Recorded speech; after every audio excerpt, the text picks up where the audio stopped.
So welcome everybody. Today we're coming together to talk about this new age of gardening during COVID-19. It's brought some new challenges, but a lot of people want to keep going and keep growing this season, and we're here to talk about how to do that safely. Can you advance that, Linda?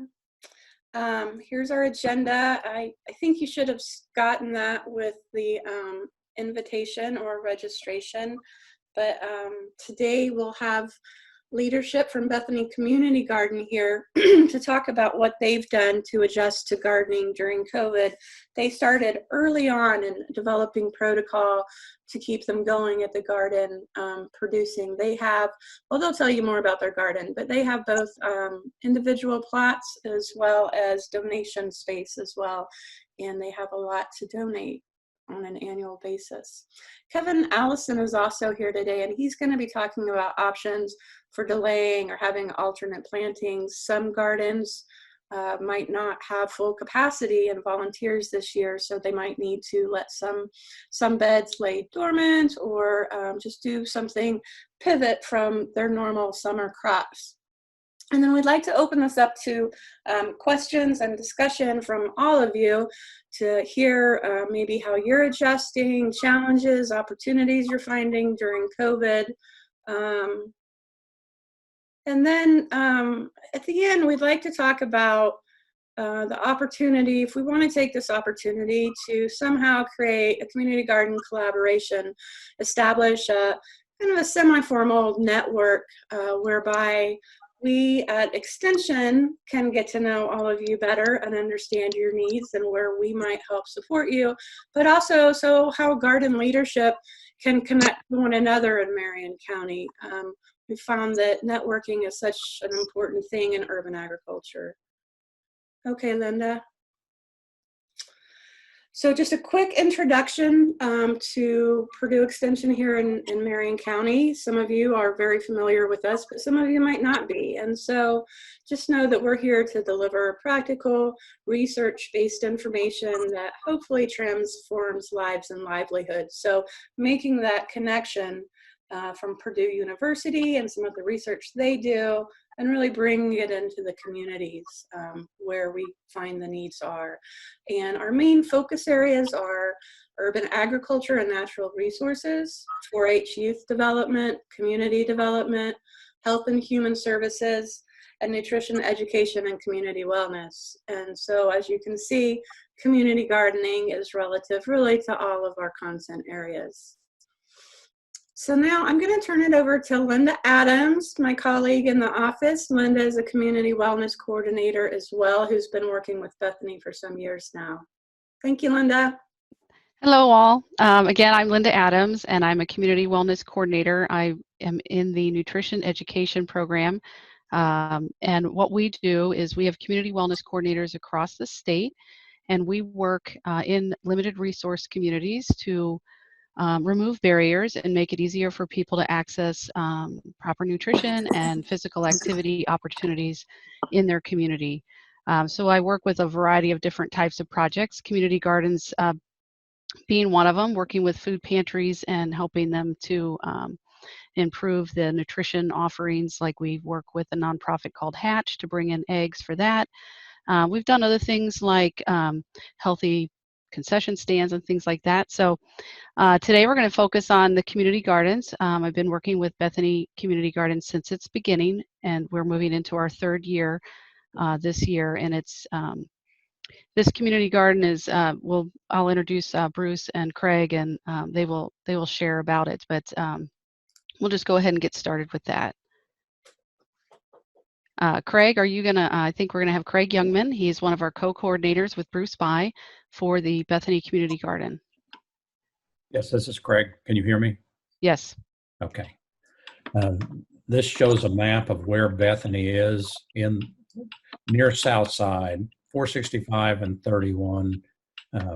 If you're familiar with it, just south of the interstate, there's Bethany Lutheran Church, and the gardens are on the grounds of Bethany Lutheran Church. The two food pantries that we give donations to are Hunger Inc. and that's Madison Avenue and Edgewood, and then Beech Grove. And Bruce, you probably know the address, but that's just inside 465. Other than that, the volunteers are part of, they get produce, and then the rest of it goes to the 2 food pantries. Okay. This shows the 3 different types of plots that Linda mentioned. On the left, individual beds. For $20, individuals can rent a spot and then develop it on their own. This is an organic garden, and so there are certain rules, if you would, that the volunteers need to follow when they do that. But they're free at any point to plant, harvest, and we don't. That's not part of the community, although when we water, generally we water those as well. The middle slide shows the community beds. This one is probably the first year, and it only shows 26 beds. To the right of where that is a duplication of that. So overall, and in a later slide, we'll show that there are 52 beds altogether that are 4 feet by 21 feet. And then we have a planting plan from that. Bethany also has a daycare, and so there are 6 raised beds that the kids actually get to be part of. This year during COVID, they're really not, but then they get to put their actual hands to the soil in that one. Okay. This really talks about past years, and there's been some changes with COVID, but Jenny Roberts was with Purdue, but she would offer classes. One of the things that everyone likes about Bethany is there's a how-to, and then there's also community meals, and then there's actually working in the garden. The other thing that, and this is Bruce By, is neighborhood collaboration. He's brought a lot of the neighbors in. They work in the gardens as well as come. So he's developing the community down there. It lists the 2 food pantries in the prior slide that we give the food to. The first year, 2018, harvested 800 pounds, and then last year, 4,900 pounds. So we really increased our production. And some of that was double cropping and those kind of things. We'd obviously like to continue our success. We started this year, March 10th, with an actual on-site gardening class and meal, and very well attended. And then at that point, COVID came, and we had to step back and make some plans. We try to be in line with all the regulations that we go. So Governor Holcomb's stay-at-home orders, except for essential businesses, and food pantries are considered essential businesses. So we decided to go ahead and move forward. We've also had input from Purdue, CDC, University of Illinois, and NC State. We tried to take several of them, combine them together so that hopefully we wouldn't miss things. This is the list of guidelines. When the volunteers come to the garden, they read this every time. We ask them a series of questions. Are you feeling well? Those kinds of things. But then we ask them to do several things in this environment. Wash your hands before you come. Wear a mask at all times. And Bruce's wife is actually providing a lot of the other masks that people use. There are some there. If you don't have one, you're given one. The other thing that you have to be very diligent about is cleaning tool handles. It says disinfectant wipes there. We use that sometimes, but we've really taken to washing them handles and generally 3/4 of the way down wherever someone might either pick up the tool or use it on the handle, so that any area that we touch, we've disinfected.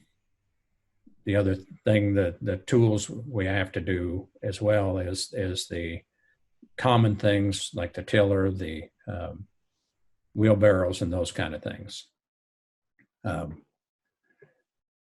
We provide the wipes. They're available. It shows, I think, in a later picture, so people know where they are. Lots of people, a lot of the volunteers are bringing their own tools, and so they set them off, and everyone knows not to pick up someone else's tool. Bring and take home your own gloves. We have provided them. If they don't have them, most people have them already, but that's another way that you could spread. The gloves are mandatory, so if you could spread it, COVID easily, just putting your hands on it. And so people have been pretty good at keeping their own gloves on. Social distancing, as you probably saw in the earlier pictures, the beds are, I think, 30 inches apart, but most people work separate beds. And so the 6-foot separation is generally pretty easy at this particular garden. I think it depends on how you're set up. So this just repeats, wipe handles, the wheelbarrows, broad fork, all are the guiding items before and after use. If you don't know if it's been cleaned, if you clean it yourself, then you know it's been done and reduces the risk. And you clean up after yourself. Again, I mentioned gardening. We have community watering as well. When we do that, we have one hose that runs out to the garden, and then I think there's probably 6 different connections. They're Ys in the hose, and so you have to actually use your fingers to touch those. And so we disinfect all the ends, especially, depends on where it is, and then where it connects to the building. Each time you use it, a disinfectant wipe or spray bottle with a Clorox solution to make sure those are clean. In prior years, Bethany has supplied water to the volunteers. Because of COVID, we have stopped that this year. It would be just too hard, even if you have a case of water there, people touching one, even if you have gloves on, it can still transmit it. So people this year so far are supplying their own water. It really hasn't gotten warm yet, but that will be more important later in the season. And of course, at the end here, it says, if you see a problem, say something. People at this garden seem to be fairly open. We'll make suggestions. They all feel like they're part of a community. And so far that has worked well for us. This is the executive order that Holcomb put out that says community gardens are essential business. So that's why we kept operating. A lot of the people that are having problems are the people that need food. And so we figure the mission for us is important enough to continue this year. So this shows the tools and then our cleaning procedures. On the left, you can see we are spraying them, then we wipe them down. That tool is the broad fork, but we go all the way down the handles, and then it doesn't show it, but we have a brush that we brush up and down, and then we have a rinse. The middle slide shows the tools are numbered. They obviously all look alike, and if they look alike, someone could pick up a tool that someone else is using, so we numbered them. so that we don't run into those kinds of problems. The slide on the right shows the sign-in.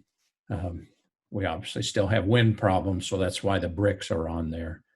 But the document you saw earlier with the guidelines is there. There is an emergency contact list that was developed. And so, especially in this COVID environment, if we need to contact somebody, we have the ability to do the next person. That table also shows Lysol in the background, and then the bottle on the left is a Clorox solution that is used to spray on tools. Okay. I don't know if it's Purdue or Linda actually provided the Sign Up Genius, which then last year we had, it says 18 volunteers on average, sometimes a lot more. And in this environment, they encourage 10 people or less. So what we have done is taken our time that would normally start at 5 and go to 7:30 or 8. We have split it into 2 sessions, and then people sign up for those sessions. The other thing that has done for us is let us know who was at each session. So if we have to notify people, we would have an easy way of doing that. The other thing we have done at Bethany this year is split responsibilities for different kinds of vegetables. We call them small teams, but the reason we did that is COVID as well. One of the other sheets on that table back there was a form that says when you're available, so that, for instance, you see this is looking from the top down. So plots are, each plot has a number. And then if you look at the bottom, the person, the small team lead name is down there, and then the number of beds there actually, and we've color coded it for easy understanding. A lot of the reason we've done that is if, for instance, the tomatoes in 41, 42, 43, so that they don't have Tuesday evening as our work evening and split into the 2 sessions. But if they're working on tomatoes and we have the availability of volunteers, we can contact them and say, we can work on the tomatoes Thursday evening instead of Tuesday evening. So we keep the numbers down even more. You know, it's done 2 things for us. It's flattened the responsibilities so that there's not as much all on one person of, you know, a fairly big garden, a lot of things going on. So this splits the responsibility as well and helps. Each small team lead then can be part of the COVID responsibility as well. Okay. So this says so far so good. Volunteers. The thing, I just came to this garden last year. The thing that I really like about it is there is a big sense of community there, and a lot of that success I still credit to the community meals that they're having, that, and then the education. And as we've done that, people feel part of something. They can come and learn something as they are doing it, and that seems to work pretty well. The masks are mandatory. That's actually me in the purple mask, at the purple bandana. I have several masks, and I also have a bandana. Generally, I have, it's harder to see in that picture, but my mask is hanging down below with the stars and stripes, and then the bandana. So if one doesn't function, then I have another place to go. As you can see, all the disinfectants, and then the picture at the bottom is the gloves that we offer if people have forgotten them. And then at that point, you take them home. You don't turn them back to the source, you take them home. Okay, let's see. What we have changed this year because of COVID is we would have the education classes inside in a dining hall. And because of COVID, we wanted to be outside, so we've changed to what we're calling a garden update. So the training actually happens in the garden, and you can see people are keeping their social distance away from the person that is giving the class. And so we have a quick 10-minute session on the two on the left are Jenny Roberts and her potatoes that she's planted. And so this is how far I planted them apart, how deep I planted them, mulching, why I did what I did. And so she gives that to the volunteers as, some people help you with it, but the garden's far enough apart where not everyone's a part of it. So they call everyone over to give an update. So everyone has an explanation of why we did what we did. Okay, is this you, Linda, or is this me? Yeah, it is. Sorry, I had to turn my mic back on. Hello, everybody. So we know that, harvesting is going to come, and we need to make a plan for the harvesting. So we're sort of laying that out now, and here's kind of our ideas for that. So the good news is that COVID-19, as much as we know, is not foodborne. We will implement safety measures with our harvesting. We hope to minimize touches of produce. So you want to minimize the number of people who touch that produce between the time that it is harvested and the time that it gets to the client at the food pantry. Our team leaders will take a stronger role in the managing the harvest and the weighing for their rows, and that will help us minimize the touches again. We'll use disposable gloves and scissors for harvesting, which is a long recommendation from Purdue Extension. In the photograph, I noted that that's from 2018 because it kind of screams like they're too close together and they don't have masks on. So that is an old photo, and life has changed for us. But it demonstrates the gloves and the scissors for the harvesting. We will acquire tubs for the produce transport. We won't be using the grocery bags anymore. We'll use baskets for weighing. We will sanitize the tubs, baskets, and tables. And then we've also, at the end of this presentation is a page of resources and links for everybody. And one of those on there is a produce food safety handout that we will give to our food pantries that they can share with their clients or post on their websites or Facebook pages, however they want to safely distribute that to their people. And I'll turn it back to Brooke. Thanks, Linda. I actually am just here to introduce Kevin Allison from the Marion County Soil and Water Conservation District. He's an urban soil health specialist, and he is a fabulous resource to growers in Marion County. I really encourage everybody to visit their website. Kevin's worked hard to provide fabulous resources for growers there on soil health and all kinds of other things. So Kevin is here to talk about what you might do if you have, Linda, the PowerPoint went down. Actually, I was going to take it off so Kevin could talk. Oh, okay. That was intentional. Thank you. So Kevin's here to talk about what you might do if you have beds you don't feel like you're going to be able to manage to grow your summer crops in this year. So Kevin, can you take it from here? Yeah, thank you, Brooke. Can you hear me? Yep. Hi, Kevin. Hey, how's it going? So as Brooke said, my name's Kevin Allison. I'm with the Marion County Soil and Water Conservation District. So my primary job is to help growers, and I actually see a lot of folks on here that I've met and know, so that's cool. But my primary job is to help growers, vegetable growers, with technical assistance, mainly on soil health and water quality and crop rotations and etc. So my garden is that I actually grow my food at is at the Mayor's Garden on the northwest side of Indianapolis. It's the Mayor's Garden at Eagle Creek. So it's administered by Indy Parks, Eagle Creek, and there's about 70 plots. They're about 25 by 25, And so everybody's kind of got their own plots. And in this situation, it's kind of easy to distance because they are bigger plots and everybody's kind of working their own thing. There is some shared experiences at the spigots.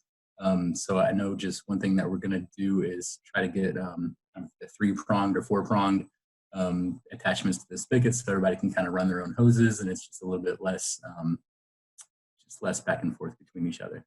So I am here to talk about what are some possibilities if you might not have the labor to do as much gardening as usual. And I know that's kind of tough to stomach because we're trying to produce as much food as possible, and we're trying to get food to food banks and whatnot. But these are just some ideas that if you are in a bind, maybe some things to think about. So in a situation like Eagle Creek, sometimes there's just a community garden just gives up like a month in or doesn't even start. And that's understandable. I mean, people want to grow food, but then sometimes life just gets in the way and they can't commit. So in a situation like that, I probably advise the community manager to just try to communicate openly and just have that line of communication open with the other gardeners in that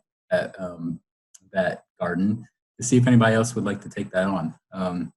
And hopefully it's not more than anybody can chew, but if it is, I think, and this probably is good advice for a community garden that might be struggling with labor too, just like the people that work like holistically on the garden together. I think that just keep in mind the labor that goes into growing and harvesting each crop. So I guess what I'm trying to get at is if you're short on labor, maybe think of growing something like bush beans or green beans instead of carrots. So I know it's easy to plant sometimes, and then maybe 3 months later, harvesting carrots is just a lot, in the maintenance behind harvesting tomatoes or staking tomatoes is a lot more management intensive than actually doing something like green beans. So just think about those things. If there's some open space, maybe instead of doing a diversity of crops in that 25 by 25 plot, maybe we just plant it to beans or corn or something that's a little bit easier to manage. Another option, if you aren't going to be using a plot, is to tarp it. I know that's kind of an easy thing to do if you've got some black silage tarps around or just tarps in general. I don't love tarping a plot for more than a month. It just seems like if you leave a tarp on all year long, it's probably going to be you're probably going to be losing some organic matter, and organic matter is kind of gold in the gardening world. So it's just the heat and just the lack of interaction with the natural world, you just end up losing some organic matter. So if you are going to tarp it, I would probably recommend that you put on the tarp after it rains, just to keep that soil moist so it's not really dry. I think that could harm the soil a little bit more if it stayed dry throughout the year. If you are using the tarp year long, I would probably pull it off mid-season before rain and let it kind of get moist again and then put the tarp back on.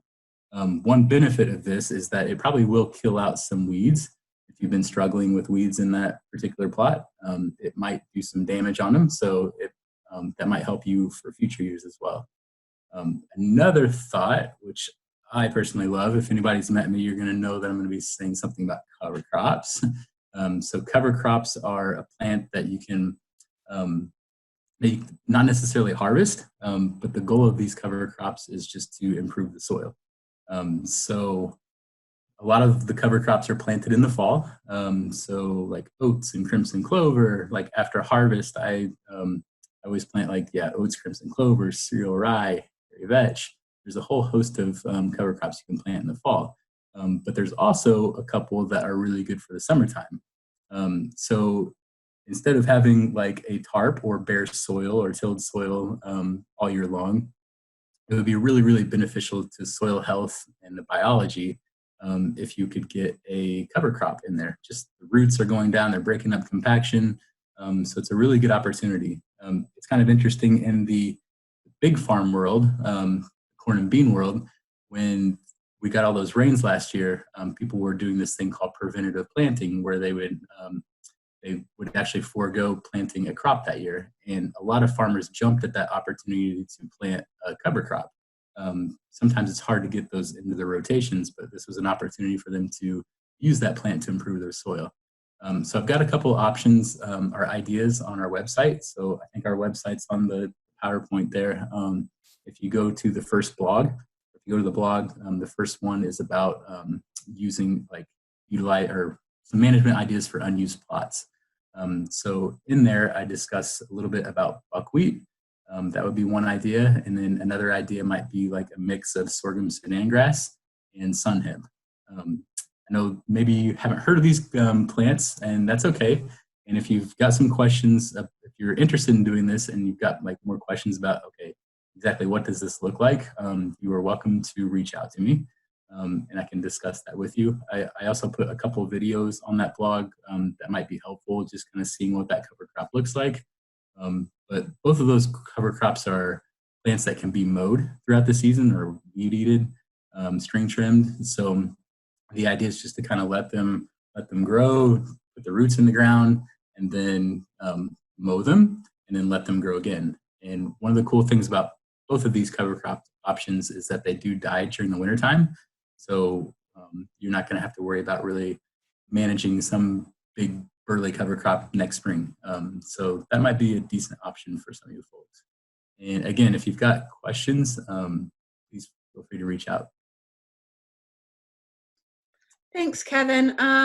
Somebody asked if you would please elaborate on easy plant, easy maintain, easy harvest vegetable for this year. Yeah. Okay. So I think of like so think about a carrot. You plant carrots. You really need like a really good seed bed prepared.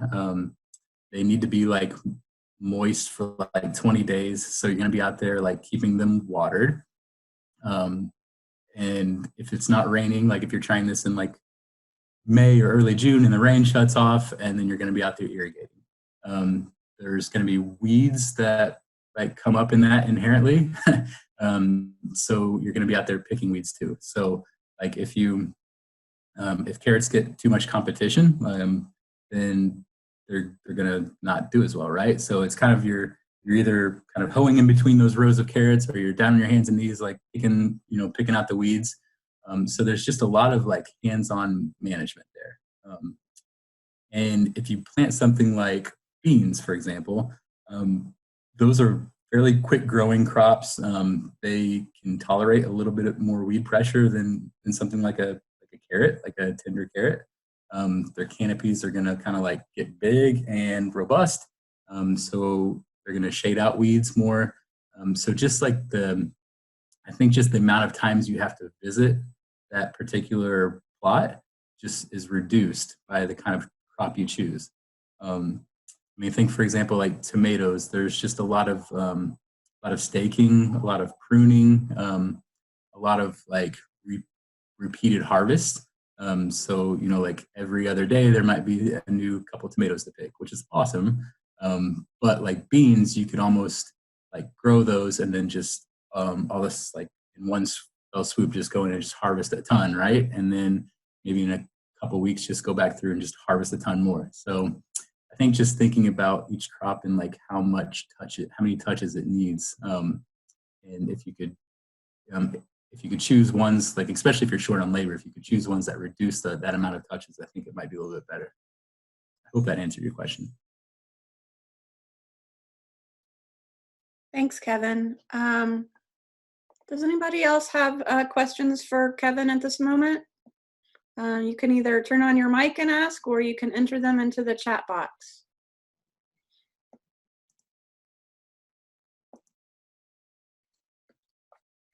Okay, I'm not hearing any questions right now. Okay, so we're going to move on. Kevin, thank you. And I know you'll stick around if some questions do come up that we might field your way, but we really appreciate you being here today.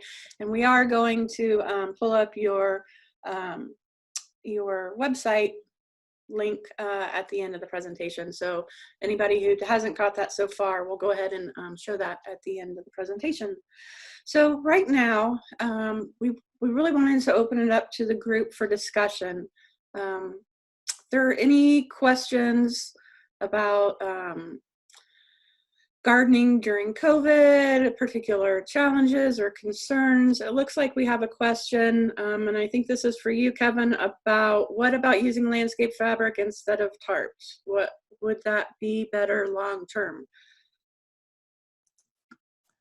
Yeah, I think like weed suppression is, I haven't used much landscape fabrics in the garden that I do. I think maybe the main reason is I rotate the crops a lot, and so like one year will be like spring greens and the next year it's going to be peppers. So I just I don't use permanent landscape fabric just to keep it a little bit more nimble. I think it's okay, but I kind of like that. Yeah, I guess I just don't have as much experience with landscape fabric. It would probably be okay. It would keep the weeds down. But I think I've just seen instances where landscape fabric just stays in the soil and it doesn't get, I mean, if you're on top of it, if you clean it up, if you want to reuse it or manage it correctly, yes, I think that'd be okay. But I've just seen some instances where you're always digging up, like you always find like landscape fabric pieces here and there. So it's not my favorite thing, but yeah, it works. Yeah, I have to agree, Kevin. I think landscape fabric, we find problematic when people put down the fabric and then material gets placed on top of it, either intentionally or inadvertently over time. And then the fabric gets under the soil or the mulch and weeds are growing on top of it, and weed roots go through the fabric, and so they're all meshed together, and it can just, it can cause problems down the road when you're trying to work with the soil. Is that about right, Kevin, in your experience? Yes. Okay, good. So we've heard from Craig about what they're doing at Bethany Gardens, and I was wondering if anybody else has any strategies that they might add to that they're incorporating in their gardens this year to stay safe and healthy. I know that it's hard sometimes, everybody being so new to Zoom, to step up and share, but we'd appreciate it if anybody does have some experience to share from their garden. I did notice, well, anyway, does anybody have anything to share right now? This is Craig. I'll chime back in. With help from Kevin, we have self-help from several places, but soil, very important in gardens. And so we use a leaf mulch that is 5 years decayed. So we have changed soils, then we put crops in, and then we harvest the crops, through the gardening year. Once we harvest the crops, then working with Kevin, we plant cover crops, which, as he says, puts nitrogen, et cetera, back into the soil. But most of the work for the spring garden is done in the fall because you've tilled and gotten rid of whatever harvest you've had.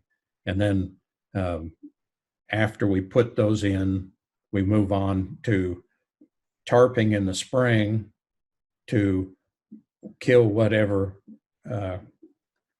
cover crop has not been killed. And then we broad fork from there so we don't disrupt the soil again, so it lessens the weeds. And then once we broad fork, we're simply using the pictures that I had earlier were stirrup hose. So we just basically scratch off the top, and we're ready for the next year. It's not in the spring, it's not as much work in the spring if you're doing it in the fall. And then the tarps we leave on, they're probably on a month and a half in total time, but then they come up and they're wrapped back up and they'll be used again next fall. Thanks, Craig. Kevin made that comment in the chat box that I think is good. He said that besides beans and corn, I think using transplants is very helpful. It just takes less watering and less weeding than a crop done by seed. So if you're able to put straw or other mulch on a bed, or a layer of newspaper and then straw, and then use transplants, there is a lot less weeding needed in that case. And I would think probably less water as well. So that's a good option. Joel asked if anyone's community garden is using no-dig techniques successfully. And Kevin responded that his garden at the mayor's garden at Eagle Creek is no dig. So that is at Eagle Creek on the Eagle Creek Trail just south of 56th Street. It is right along the trail, and you are welcome to check it out. And I personally highly recommend it. It's a fabulous garden. It really is right on the trail, so you can't miss it. He has a lot of different crops going on, examples of cover cropping, pollinator garden, just a lot going on. And if he's out there, he's always happy to answer questions too. So we have more questions coming up in the chat. I'm going to try and keep up with them. Mary Ellen says, comment on high demand for seed this year. Several of the mail order companies that were closed to orders for a few weeks have now opened, such as Johnny's Select Seed, High Mowing Organic, Territorial Seed. In the last 2 days, Mary Ellen's been able to order what she wanted. Good, yeah. So I didn't realize this. Kevin let me know that Johnny's had suspended seed sales to non-commercial growers, but they've opened back up, so seeds are available, and get out there and find what you need. Joel Meter says that he's found good availability at Sheffield's. Joel, can you tell us where and what Sheffield's is? Are you there, Joel? Yeah, Sheffield is an online place. I forget where their headquarters is, but I've been ordering from them for 6 or 8 months, getting all kinds of stuff like trees and garden seeds and things. So they're pretty good and pretty fast at shipping generally. Okay, thanks, Joel. Kathleen has a comment in the chat box. Typically, she has many service groups, students from area high schools who donate hours for routine maintenance of the common areas at St. Joan of Arc Community Garden. That help is not available this year, unfortunately, and she's having trouble getting the 40 community gardeners to help with the common areas. This is not specific to COVID, but every year. Any ideas on how to motivate my gardeners to pitch in? That's a great question, Kathleen, and I'd like to open up to the group of community garden leaders here today. So does anybody have strategies for motivating gardeners to pitch in more? And I suspect that could be expanded to also recruiting maybe new gardeners from the community who might be interested in gardening. Does anybody have any comments or suggestions for Kathleen on motivating gardeners?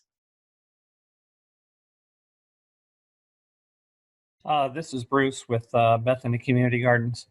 I think one of the keys that we recognize is to emphasize formal learning in classes, informal learning in the garden, and then the benefits and the good that we are doing in the community by providing food to those families in need. So you combine the self-benefit of them having the opportunity to have hands-on learning, and we are fortunate in having individuals who have good knowledge with master gardeners so that they're available to be able to answer questions, and combine that with the sense of community and helping neighbors by donating that. And then they also have the additional benefit of what we harvest is available to the garden volunteers. And so when you think about, there are some organizations that are, individuals are having to pay a certain amount to be able to receive weekly produce. Here it is, our garden volunteers are coming out, they are helping, they are learning, and then they in fact also receive for their own personal use vegetables from the garden. And that has, as a result of those 3 or 4 things with those benefits, we have a good group of folks that are volunteering and help in the garden. Does that help? I'll just add on to what Bruce, one of the key things that we did when we started Bethany, which was one of Bruce's ideas, was that we garden specifically on Tuesday evenings. We sort of garden as a group, which has made the COVID restrictions, had us worried. And then we were afraid that our people wouldn't come, but they have come. And I think there's probably some other people that want to volunteer. The Sign Up Genius has been really helpful for that.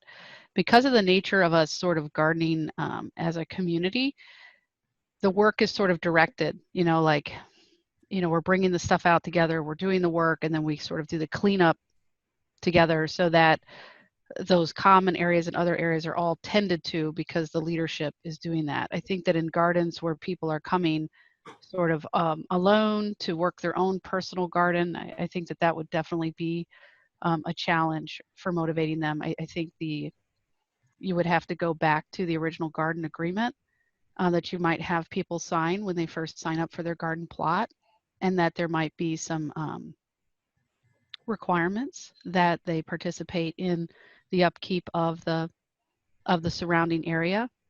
And then we've also we've started to utilize more technology to help manage the garden. We're using the Sign Up Genius, which is a free tool online. We also are using a project management technology tool called Basecamp.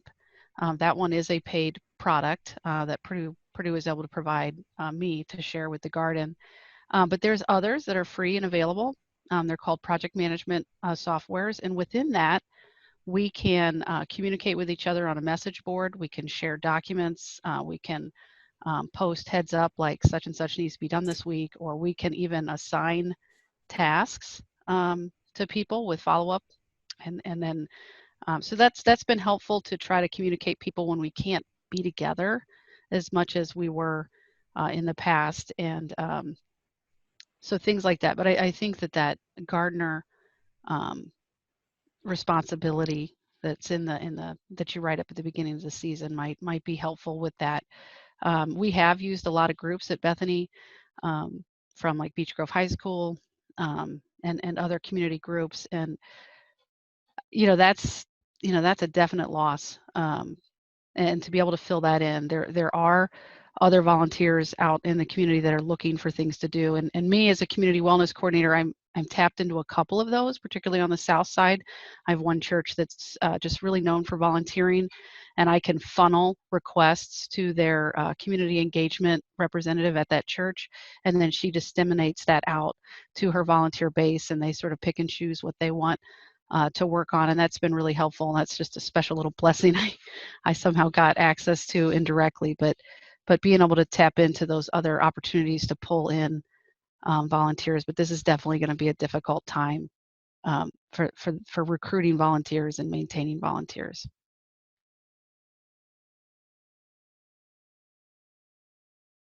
I'm sorry, I had my mute on. Kathleen, I just wanted to reiterate one thing that I think Bruce mentioned, is that they also tapped into the master gardeners at Marion County Extension. So you might consider reaching out there as well. They might be able to come out to do some education at the garden with you and your gardeners. I know that Bruce said that really, I think, helped some of the engagement in their garden. So having meals, having educational events, that sort of thing, and maybe perhaps master gardeners, or reaching out to Linda to see if she might have some volunteers in her back pocket. But be in touch with us at Extension, as we do try to assess the needs of community gardens and pull resources where we can. Let's see, there was a comment from Mary Ellen who said, last year we had the best turnout ever for our fall cleanup when one of our leaders sent out personal one-on-one emails asking for help with specific tasks. People showed up. So think about that too, personal one-on-one emails. And so think about different forms of outreach that you might not have tried before. So Ty Zirk had a comment also. I have the same issue as Kathleen on motivating some gardeners. This year we will not be gardening at Roche because the campus is closed until May 31st at the minimum. So I'm thinking of covering the garden to eliminate weeds for a period of time and then planting a cover crop. What would be the last date for planting a good cover crop? And I think Kevin responded to her, covering the garden to eliminate weeds and then planting a cover crop is a solid idea. If you go to our website, that's the Marion County Soil and Water Conservation District website, and then go to the Soil Health Guide, scroll down to the cover crop section. There's a cover crop seeding window PDF. It shows which cover crops are in season. There will be options all the way until late fall. So that's a great resource. If you look at that seeding schedule, that will give you different crops to plant at different parts of the season. Let's see. This is Craig. Yeah. Bethany is glad to share any of the ideas or spreadsheets and those kind of things. If other people want that information, either Craig Youngman or Bruce By, and Linda can probably help you as well. We store them out, as she said, on a project management tool. And so anyone can access them, and you're welcome to take the work we've done and customize it to what your needs might be. Thank you. And then somebody else commented that I agree with Mary Ellen about the importance of personal contact. It will get people out if you define specific tasks to be done by a certain time. And be sure to thank everyone for pitching in. Thanking and recognition is always so important. Oh yeah, so that was definitely want to add the get tasks done by a certain date. Be specific and be grateful. Yep. And then I just wanted to direct everybody to the chat box. Joel Meter shared a website for Basecamp pricing. They have discounts for nonprofits and a free plan for small user bases. So if people are trying to step up their game in organization through technology, that might be one option there. And again, what Craig or Bruce said, they are very generous in sharing their experiences and their tools. At the end of this presentation, we're gonna, you'll see 2 email addresses. One is mine and one is Linda's. Linda is the perfect person to reach out to if you want to reach out to Bruce or Craig at Bethany Gardens. I think we've gotten through all of the current questions in the chat box. Somebody, I think one I might have not gotten to, and I've lost it now. Somebody was curious about how many gardens might not be gardening this year. I know Tina has already mentioned Roche Green Thumb Community Garden. Because the campus is closed, they have closed. Does anybody here have anything to share with what their garden is doing this year? I saw that there's a couple folks on from IUPUI Gardens, and I'm wondering if one of you would be willing to talk about what you're doing at the IUPUI Gardens. Are you still there? Hi, yeah, this is Deb Ferguson. So we've had gardens, for a number of years. We generally try to include students, of course, to help manage the gardens and definitely help with work in the gardens and on a volunteer basis, and they get some service hours accordingly. In the past year or two, we have actually had a grad student that's been our garden manager.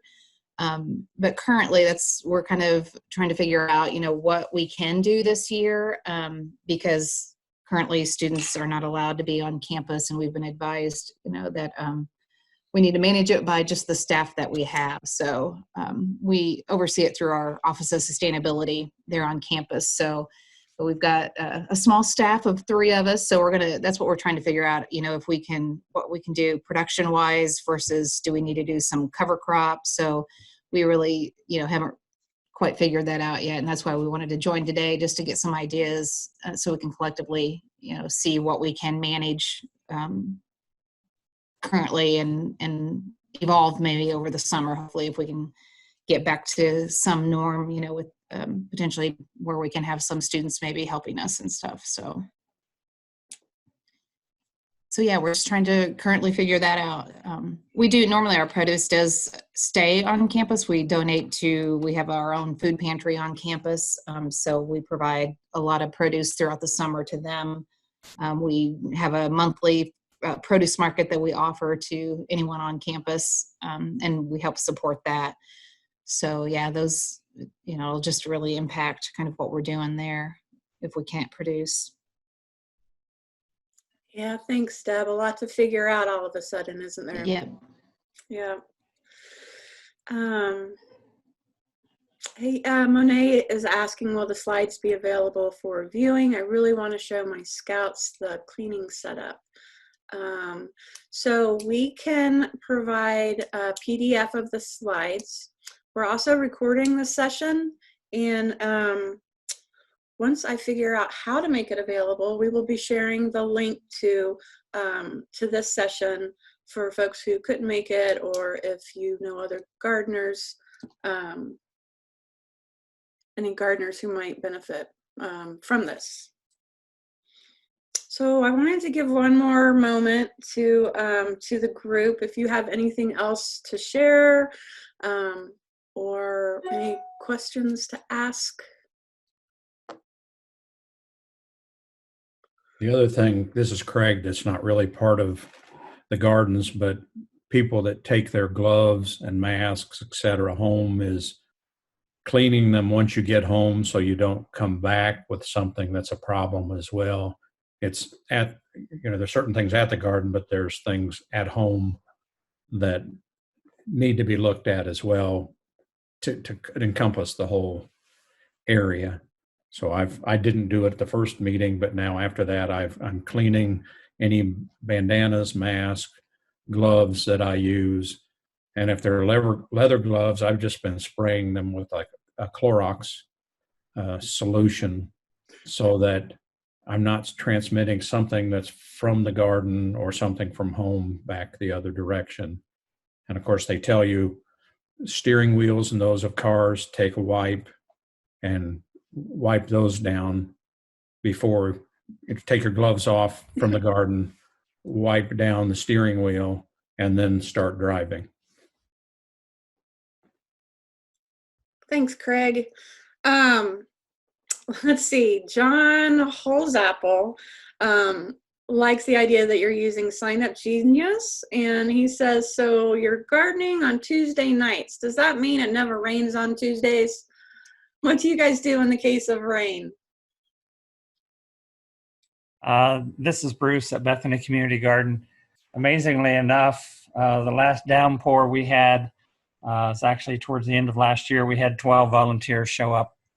But the other thing that happens with our small teams this year, with our having 10 different team leaders, and we now know when our volunteers are available at various times, morning, afternoon, or evening throughout the week, those team leaders are going to be responsible for contacting potential volunteers and will be in the garden at other times other than a Tuesday evening.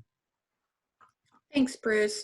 And I think that's an important message, that just have a game plan of communication. So if rain is in the forecast and we need to call it, how are we going to do that so that the gardeners, they have an expected process for rainouts? So yeah, thanks, Bruce. That's a good point.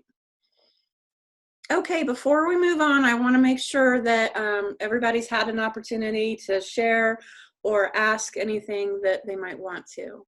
Any more questions or comments?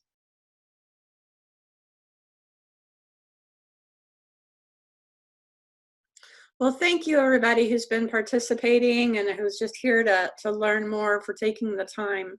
A couple more things. We have a few places for urban agriculture outreach that are on your screen right now. We have a monthly e-newsletter called Urban Ag Notes. You can sign up for that by emailing my colleague Alex, and her address is on the screen. We have a Marion County Extension website, and then for Purdue's larger urban ag is in Diversified Farm and Food Systems, DFFS. They have a great website also, and that address is on the screen. And furthermore, we have Marion County Urban Ag map that we are still trying to populate. So if you have not been there yet, I think directions were in your introduction and they'll be in the follow-up as well. You can go to this site and fill out the short survey and then send us a picture and we will put you on the map. And I want to reiterate, when we talk about community gardens, and we're probably going to be changing these tabs a little bit, but when we talk about community gardens, we're talking about allotment gardens where individual plots are being rented by an individual or a family. But we're also talking about the donation gardens and education or demonstration gardens. On this map, you'll also find market farms, and we're trying to populate with school gardens as well. So we still have a lot of work to do to get all those sites on the map, but it's a great tool to show what's going on in urban ag around Marion County, and it's good to be able to present this to our elected officials and other entities in the county. So it's a tool in that regard. But it's also a tool for the public, for residents who maybe want to find a garden in their community. So if you are on this map and you have need of volunteers, this is an opportunity to let folks know you need volunteers and provide contact information of for people who want to sign up. So do visit the map and get yourself on there if you are not already on there. We also are going to send out another short survey at the end of this meeting to all of the participants from today and last week. We really want to get a sense of how much the community garden population or community sees a need for stronger networking. And if we can help facilitate that, we want to figure out the best way to facilitate that. We are starting a listserv, and everybody who has attended this meeting has an opportunity to be on that listserv. And anybody who's on the map also is on that listserv. So yeah, respond to that survey because we need to know what the needs are out there in the community. And that brings me to one last question for those of you who are still on here today. Kristen Fitzgerald is on here. I know, our community wellness coordinator, and the folks in urban ag in Marion County are working with the wellness coordinators when it comes to community gardens and assessing needs. And one blaring need right now is better access to water. And we'd like to find out who out there is struggling with either getting access to water or getting affordable access to water. We know some gardens have been paying up to like $300 a month to tap hydrants, which is not a sustainable thing. And so we're trying to work with the city and maybe some other partners to see how we can provide more affordable water to these community gardens. But in order to do that, we need to be able to represent how many community gardens are out there and in need of better water access. So I don't know if people want to put a note in the chat box, if anybody has anything to say right now, but we'll definitely be putting that in our follow-up survey because we really need to understand the situation on the ground out there and the needs of Brooke. This is Bruce By, and Hi, I Bruce. would like to add an additional resource.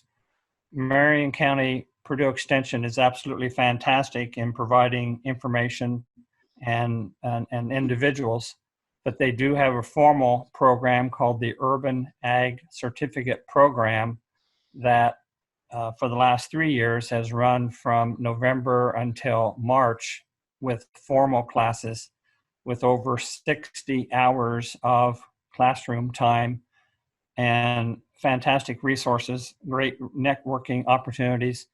And that program for the last 3 years has been held at Purdue Extension. I understand it may be going through a transition, but there is a huge amount of useful information that is available through Purdue Extension. Thank you. Oh, thanks, Bruce. So the certificate program is going into an online format through Purdue Extension. We, however, are in the process of creating new programming for Marion County that will cover the mostly the same breadth of information, but in smaller programs. So we'll have more of a series of available programs or workshops that are just in smaller chunks that people can choose from to take all or just a few. And I think they'll be at an affordable rate as well. So yeah, thank you for that, Bruce. I appreciate you mentioning that. So Linda is sharing our resource page here. You can take the time to look through it now. We're going to go ahead and share this PowerPoint though also. And with that, I want to ask if there are any more questions or comments today. Linda, do you have anything to add right now? No, I think we've covered a lot. We will send out some resources. Feel free to communicate back with us. And then as we get questions and things, we will add. We hope to get something sent out to all of you soon. We take some of the questions that we got and we'll add that in some of our recommendations, because as we're doing these, we're also learning. But definitely very important to evaluate your safety procedures at your garden and implement as best that you can. And I think one of the biggest themes to help with people with the social distancing, which is hard because we catch ourselves, we're social people, especially at Bethany, we're very into being community and social there. So it's hard, you step and you start talking and you realize, oh, we're too close, and you got to take a few steps back. And unfortunately, we have to, at least at this time, have a mindset and sort of assume that the people who are standing next to us are likely or could be carriers of the COVID virus without even knowing it. So if we sort of have that in the back of our head and we share that idea with our gardeners, that we might be able to help them sort of self-discipline on the social distancing, so that we don't have to be nags about it, because it is why we are on stay-at-home orders and things like that, and life will be a little different for many months more, and we have to take a step back or 4 steps back when we're talking with people, and that's hard because that's not been the way that we do things. But we do also need to have plans in place, and we really like the Sign Up Genius. We're finding that that's enabling us to have that contact information in place, so that we need to contact people, we can, because we know who came and when they came. And then also we started doing the health card, where we just have them give us family contact people, and we have a little note on there, anything we need to know health-wise, kind of, are allergic to bees, you carry an EpiPen, whatever you feel that we need to know. We're hoping that people share that. We don't want a ton of information, but we've found having those cards very helpful. And we planned last year to put those in effect, mainly because if somebody had a medical event at the property, we wanted to be able to communicate to people's family members quickly. And then, of course, COVID happened, and now having that contact information seems even more important now. So we appreciate everybody coming. We will get you some information, and we will add as we learn. Hey, Linda, could you show the last slide that has our email Yeah, sorry. addresses on it? I do want to encourage folks, please feel free to reach out to either one of us.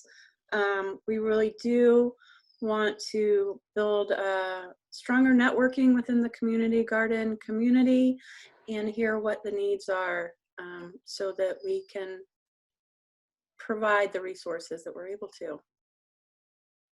Thank you all for being here today. So please reach out anytime. We'll be sharing the survey and look forward to seeing your feedback. Thank you.